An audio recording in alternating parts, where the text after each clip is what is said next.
Se eu falasse para você que qualquer mera coincidência é pura semelhança, você ia estranhar essa frase? Pois então, meu amigo, fica aqui comigo que eu tenho certeza que eu vou lhe surpreender com um vídeo muito maneiro. Demetrios, é uma satisfação enorme, uma honra estar participando do seu canal, ter o modelo meu trabalhado e reparado por você. Esse modelo que ele é bem significativo na minha coleção, é um modelo muito especial, tá? Eu vou explicar. Ele trata-se de um Fiat Dino, que na verdade de Fiat só tinha o nome, né? Ele é uma Ferrari, e eu, como sou um colecionador de Ferrari, procuro ter todos os modelos da marca e estou tentando fazer uma linha do tempo em 1 para 43. Esse modelo não podia faltar.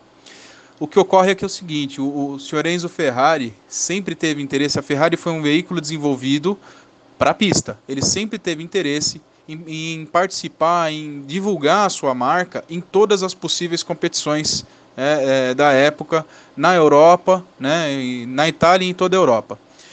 E não foi diferente com a Fórmula 2. A Fórmula 2 já existia um certo nome, né, da Ferrari nessa categoria, já era competitivo na década de 60, porém, devido a algumas mudanças de regulamento, foi necessário que para homologar os novos motores, né, a fábrica tivesse, o fabricante tivesse um certo número de produção dos seus carros, né, vendidos a clientes comuns.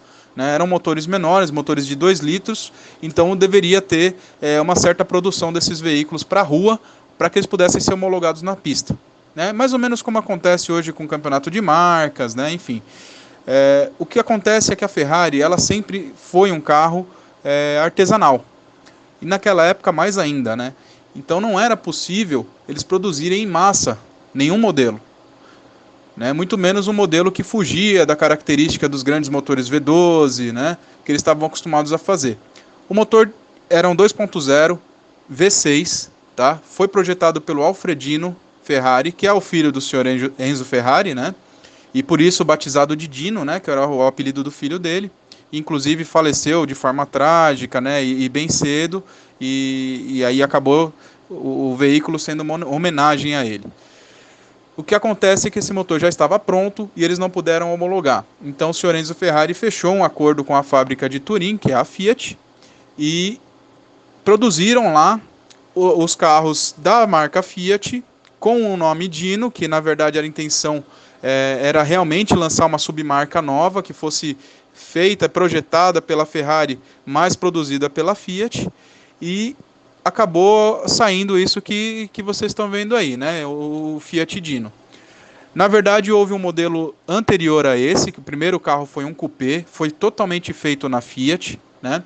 Com o motor 2.0 V6 projetado pelo Dino. E assim, ele era em suma um Fiat bem luxuoso, um carro maior, um coupé, um carro de rua, tá? E posteriormente, ele era desenhado pelo estúdio Bertone. Posteriormente, saiu esse modelinho, que é o que que a gente está apresentando aí em miniatura. É o Fiat Spider, que foi considerado o Fiat mais bonito de todos os tempos, projetado pela Pininfarina e já montado dentro da fábrica da Ferrari. Nesse caso, ele teve uma pequena ampliação de motor, e o motor foi de 2.0 para 2.4 litros. É um carro extremamente potente, extremamente leve e até hoje um carro muito conceituado entre os colecionadores de veículos antigos, né? E um carro muito interessante, que ficou um conjunto perfeito, né? A engenharia de carroceria da Pininfarina com a mecânica Ferrari ficou perfeito. Então, resumindo a história desse carro, ele basicamente é um lobo em pele de cordeiro. Você olha, você vê os emblemas da Fiat, não vê nada de Ferrari nele, mas debaixo do capô, no conjunto mecânico, chassis e suspensão e tudo mais, ele é uma Ferrari. Inclusive, posteriormente, 73 para 74, deu origem à conhecida Ferrari Dino, né? A Ferrari 246 Dino. Nessa época já existia a produção em paralelo com a Ferrari 206, que não é muito conhecida, mas esse carro, esse Fiat, deu a origem à Ferrari Dino 246. Um grande abraço a todos que acompanham o canal e muito obrigado mais uma vez aí pelo projeto.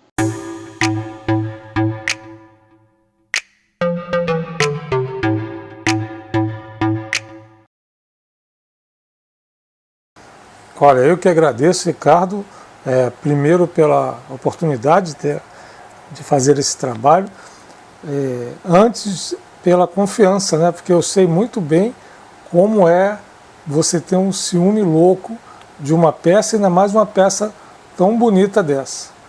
Então, eu espero que você goste do que foi feito. Primeira coisa a fazer é o mesmo procedimento que eu fiz na F250, que é isolar o local onde se vai trabalhar. Como eu não sei a espessura de tinta que tem, eu optei por usar em primeira instância, sim, uma esponja abrasiva, porque a esponja abrasiva ela não é tão agressiva quanto uma lixa, e você às vezes consegue resolver só com ela. Mas eu percebi que a granulação da tinta era bem mais forte do que a esponja poderia arrancar.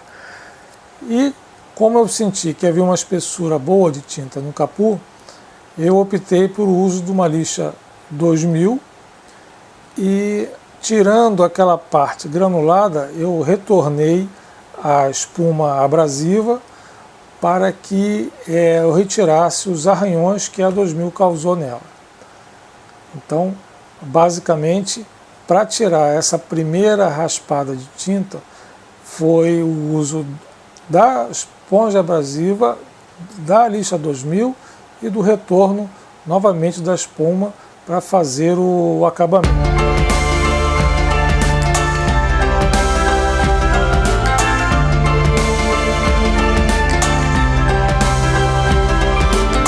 A lateral era bem mais preocupante porque, além de estar super granulado, ela estava exatamente em cima do loguinho. Por mais cuidado que eu tomasse com isso, na hora de fazer o polimento o logo ia sofrer.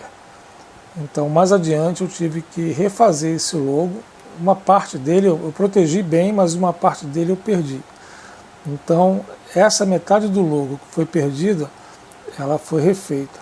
Mais adiante vocês vão ver como ficou. Mas essa granulação, desse lado aqui, eu precisei fazer o seguinte: a lixa, precisou da lixa, a esponja ali não ia dar certo. E como é um lugar muito pequenininho, eu tive que criar uma ferramenta própria para ele, como se fosse um taco, né? Aquele taco que o lanterneiro usa para lixar a tinta do seu carro. Então, inspirado no taco do lanterneiro, eu fiz um taco em miniatura, mais ou menos no formato da lesão do carro, com uma lixa 400 e uma lixa 2000. Eu isolei com a fita isolante porque ela é mais resistente que o papel crepe, né? E ali poderia ser mais agressivo do que eu imaginava na hora da lixagem. Tem que ser feito muito de leve, que o ideal, o que eu fiz aqui, eu tentei meio que arredondar a lesão, porque se eu fosse tirar aquela granulação, eu ia chegar na chapa do carro. Alguma coisa encostou ali, alguma coisa esbarrou, que ficou muito crespo. Então as partes que estavam mais suaves, como a porta, paralama traseiro, eu usei a esponja abrasiva e ali eu tive que usar a lixa 400, a 2000 e a esponja abrasiva no final.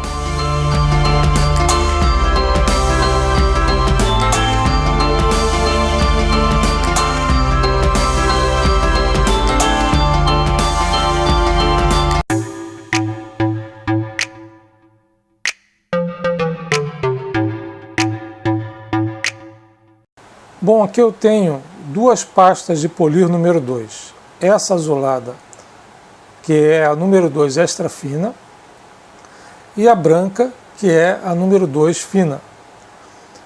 Então, o que eu fiz? Como eu ainda desconfio da espessura de tinta que eu tenho ali, eu coloquei a extra fina para dar uma puxada num brilho inicial, né, num alisamento inicial e ver como é que ele ia se comportar. Depois, logo a seguida, eu apliquei a número 2 fina, que é a pasta de polir que realmente puxa o brilho da tinta, uma vez que eu achei que o capô resistiria. Ela foi retirada com a estopa e depois ela foi, eu usei o algodão de polimento, né? Na lateral, em função da experiência que eu tive com o capô, eu já coloquei direto a pasta número 2 fina. Depois de retirada com a estopa e com o algodão de polimento, eu apliquei a pasta de polir 2 extra fina, até conseguir puxar o brilho dele. E um detalhe que eu acho que vale a pena reparar, eu não usei máquina, tá? Porque o risco da máquina estragar o carrinho era muito grande, porque ele não foi desmontado. Se ele tivesse desmontado, a máquina ia ser a mão na roda.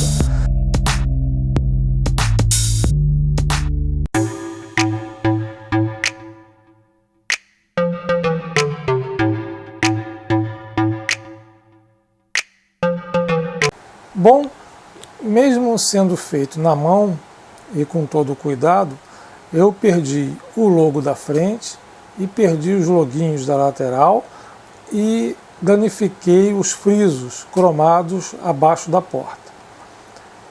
Então aqui eu refiz o logo da Fiat, que fica no capô, né? Eu usei aí uma folha de alumínio. Consegui colocar o mínimo de verniz depois, porque era um lugar muito localizado e fácil de aplicar esse verniz.